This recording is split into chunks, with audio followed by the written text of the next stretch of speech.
Chunin এক্সামের তৃতীয় পর্ব।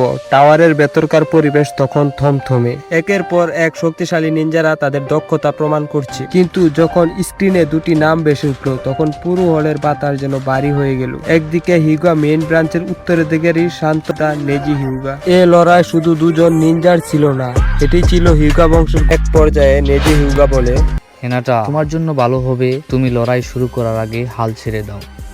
লড়াই করার জন্য তোমার জন্ম হয়নি, তুমি একজন নরম মনের মানুষ। মানুষের ভাগ্য জন্মের সময় নির্ধারিত হয়ে যায়, একটা ব্যর্থ মানুষ সবসময় ব্যর্থই থেকে যায়। তুমি হলে সেই ব্যর্থ হিনাতা।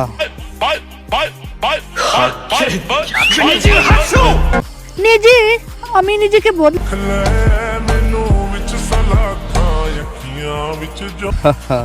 মানুষের স্বভাব কখনোই বদলায় না। তুমি তোমার চোখ দিয়ে ডানে বামে তাকাচ্ছ, তোমার হাত পা কাঁপছে, এর মানে হচ্ছে তুমি ভিতরে ভিতরে পালাবার পথ খুঁজছো। তুমি জানো যে তুমি আমার সাথে এক সেকেন্ডও টিকতে পারবে না।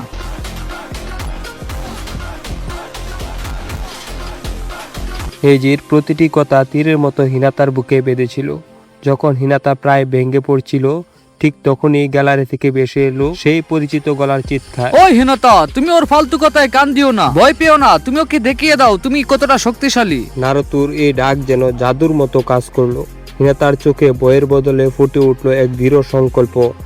তিনি তার দুই হাতের মুদ্রায় চক্রা সঞ্চার করলেন। শুরু হল শক্তিশালী মনে হচ্ছিল তারা, কিন্তু প্রতিটি আঘাত ছিল প্রাণঘাতী। এটা বিশ্বাস করতে পারতেছি না, হিনাতা এত দ্রুত হলো কিভাবে? ওর আক্রমণগুলো আগের চাইতে বেশি ধারালো। হিনাতা তার সর্বশক্তি দিয়ে নেজিকে প্রতিহত করার চেষ্টা করছিল।